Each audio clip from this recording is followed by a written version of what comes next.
Your birthday is coming up, and someone casually asks, "So what are you doing this year?"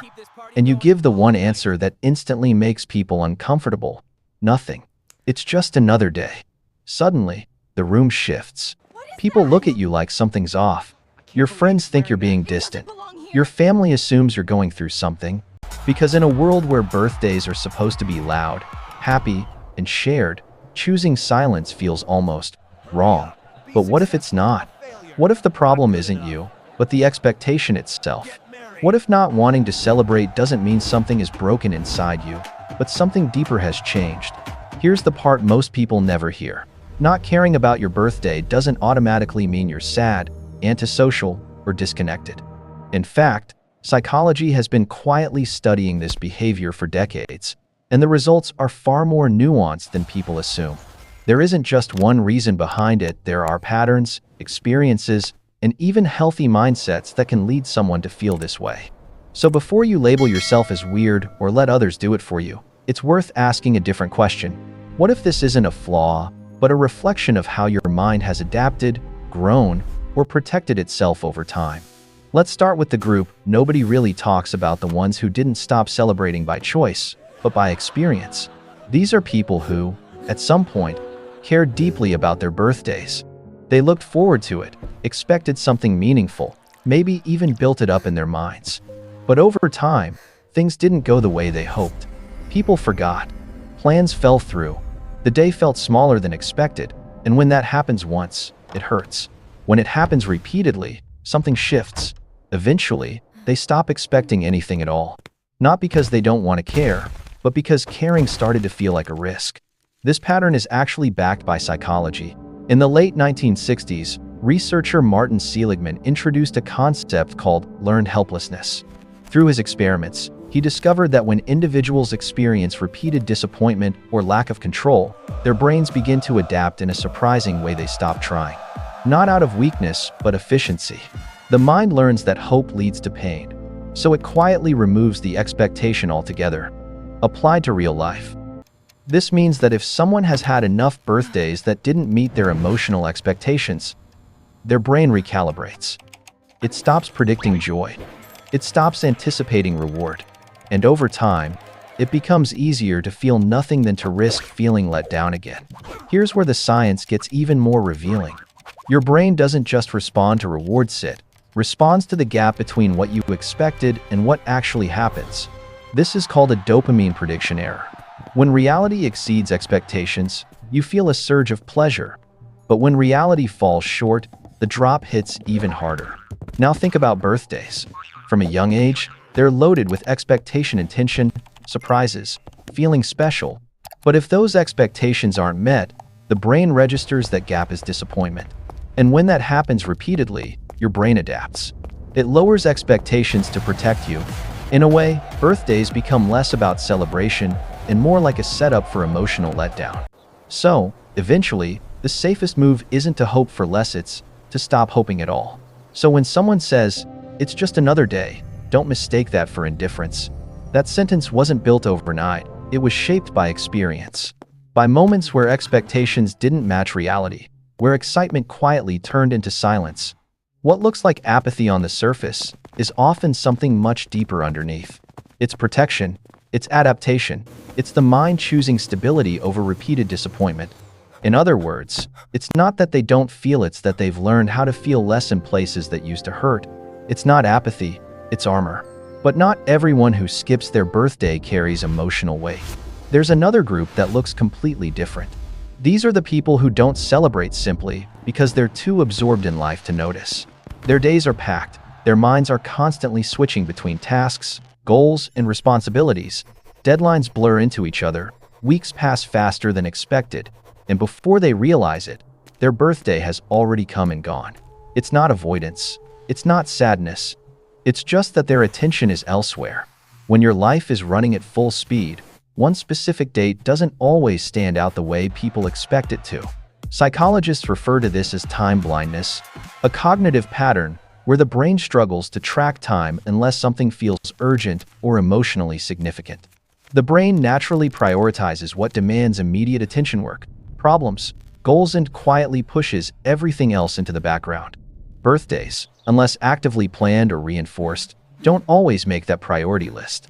So they get filed under later, and sometimes later never comes. It doesn't mean these people don't value themselves or their lives. It simply means their focus is directed toward what feels most important in the moment, and everything else, including their own birthday, becomes secondary. But here's where it gets interesting. Not everyone who skips their birthday is wounded or overwhelmed. In fact, some people arrive at the exact same behavior from a completely different place. No pain, no avoidance, no distraction, just clarity. Because for them, the decision to not celebrate isn't something that happened to them, it's something they consciously chose. And once you understand this group, it completely changes how you see the entire idea of birthdays. This third group is made up of people who simply don't feel the need to celebrate their birthday at all. Not because they're cold, not because they're lonely, and not because they're trying to prove anything. They just genuinely don't rely on external events to feel good about themselves. For them, happiness isn't tied to one specific day, a party, or other people's attention. It's something steady, something internal. They can enjoy a quiet day just as much, sometimes even more than a big celebration. And what confuses others is that they're not missing out. They're not suppressing anything. They've just stopped depending on moments like birthdays to validate their worth. Psychologists Edward Deci and Richard Ryan spent decades studying what actually drives human happiness, and their work led to something called self-determination theory. At its core, it suggests that the most fulfilled people are those whose sense of well-being comes from within, not from external rewards, social approval, or cultural expectations. When your happiness depends on outside events, it becomes unstable. You're always waiting for the next moment, the next celebration, the next validation. But when it comes from within, through autonomy, purpose, and self-acceptance, you don't need those external triggers anymore. That's why some people can treat their birthday like any other day and still feel completely content. Their sense of value isn't tied to a calendar, it's already built in. There's also a deeper psychological pattern at play called the hedonic treadmill. It describes how humans constantly chase the next emotional high, thinking the next event, the next achievement, or the next celebration will finally make them feel satisfied. But the feeling never lasts. It fades, and then the cycle starts again. Birthdays can become part of that loop, another temporary spike of attention and excitement that quickly returns to baseline. But people in this third group have stepped off that treadmill. They've realized that no single day can provide lasting fulfillment. So, instead of chasing short bursts of happiness, they focus on creating a steady sense of peace in everyday life. And once you reach that point, you don't need a birthday to feel special, you already do. But here's the twist that most people miss: not everyone who avoids their birthday is healed or self-sufficient. Some people step away not from strength, but from fear. Psychologists call this self-protection through avoidance. Deep down, part of them still wants the day to feel meaningful. They want to feel remembered, valued, celebrated, but they've learned that wanting comes with risk. Because if they allow themselves to hope again, and it doesn't go the way they imagined, it reinforces a painful belief that they don't matter as much as they thought. So instead, they choose not to participate at all. No expectations, no disappointment. On the surface, it looks like confidence, but underneath, it's defense. And that distinction matters, because there's a difference between someone who doesn't need the celebration and someone who's afraid to need it. So, if any part of this resonates with you, there's one question worth asking honestly, and without judgment: is it freedom or is it fear? Are you choosing not to celebrate because you genuinely don't need it, or because a part of you is trying to avoid being let down again? There's no right or wrong answer here, just awareness. Because the moment you can recognize where your behavior is coming from, you take back control.